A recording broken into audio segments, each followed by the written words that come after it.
Bakit ba ang mga salita ng Panginoon Diyos na nakasulat sa Biblia ang tanging saligan ng mga aral na sinasampalatayanan ng mga iglesia ni Kristo? Ganito po mababasa natin, mga ginigiliw po naming taga-subaybay, na pagtuturo po ng apostol na si Pablo sa aklat ng unang Korinto sa 2:4 hanggang 5, pakinggan po natin.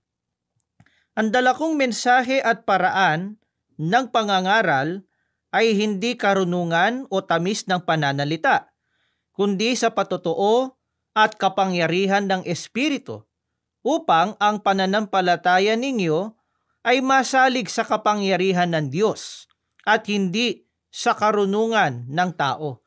Noon pa man po, kapatid na Israel, at sa ating po mga taga-subaybay, ang ginamit po sa pagtuturo ng mga apostol, sabi ni Apostol Pablo, ang dala kong mensahe at paraan ng pangangaral ay hindi karunungan o tamis ng pananalita, kundi sa patotoo at kapangyarihan ng Espiritu.